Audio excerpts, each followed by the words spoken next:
Hello! ఈరోజు నేను చేసే రెసిపీ వచ్చేసి చింతకాయతో పప్పుచారు అనమాట.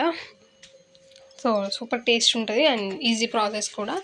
ఎలా చేసుకోవాలో చూద్దాము. ఫస్ట్ ఒక కప్పు కందిపప్పు తీసుకొని మంచిగా కడిగేసి ఒక హాఫ్ అన్ అవర్ అట్లా పక్కన పెట్టుకోండి. హాఫ్ అన్ అవర్ ఎందుకు అంటే అది మీ ఇష్టం ఆప్షనల్. అది ఎందుకు అంటే అట్లా నానబెడితే కొంచెం తొందరగా ఉడుకుతదన్నట్టు కుక్కర్‌లో వేసినప్పుడు.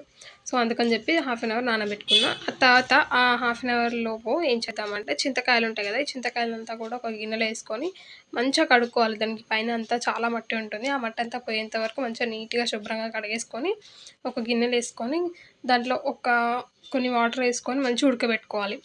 అది ఉడికేలోపు ఈ పప్పు నానిపోయింది గదా! ఈ పప్పులో ఒక 5, 6 పచ్చిమిర్చి, కొద్దిగా పసుపు అండ్ అలాగే కొంచెం ఆయిల్ వేసి కుక్కర్ మూత పెట్టేసుకొని ఉడకబెట్టేసుకుందాం.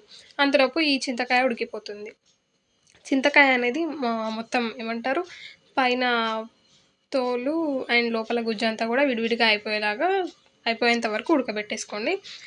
ఇంక మన ఆనవాయితీ ప్రకారం అయితే పప్పు గూడా మాడిపోయింది అడుగు. బట్ ఏం పర్లేదు. పైన పైన పప్పంతా తీసి పక్కన పెట్టేసిన.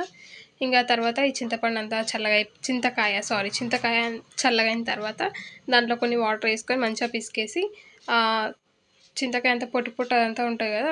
వడగట్టేసుకొని ఆ పొట్టంతా పడేసుకొని ఈ రసం మాత్రం ఉంచుకోండి. తర్వాత గిన్నె పెట్టుకొని నూనేసుకొని దాంట్లో ఎండుమిర్చి, ఆవాలు, జీలకర్ర, కొంచెం శనగపప్పు అండ్ అలాగే కరివేపాకు, ఉల్లిపాయలు, పచ్చిమిర్చి, కొద్దిగా పసుపు, ఒక పెద్ద సైజు ఆర్ చిన్న సైజు ఒక టమాటా కట్ చేసుకొని వేసేసుకొని మంచిగా ఫ్రై చేసుకోండి. ఫ్రై అయిపోయిన తర్వాత మనం ఫస్ట్ చింతకాయ రసం తీసి పక్కన పెట్టుకున్నాం కదా! ఆ రసాన్ని దాంట్లో వేసి కాసేపు మరిగించుకోండి. టేస్ట్‌కి సరిపడా సాల్ట్ వేసుకోండి. సాల్ట్ వేసేసుకొని ఒక 5-10 మినిట్స్ అలా మరిగించుకోవాలి. మరిగిన తర్వాత మనం ఉడికించుకున్న పప్పు అందులో వేసేసుకొని పైనుంచి కొంచెం కొత్తిమీర వేసేసుకొని ఒక 5 మినిట్స్ అలా లో ఫ్లేమ్‌లో పెట్టి ఉడికించుకోండి. అంతే చాలా సింపుల్. సూపర్ టేస్ట్ ఉంటది.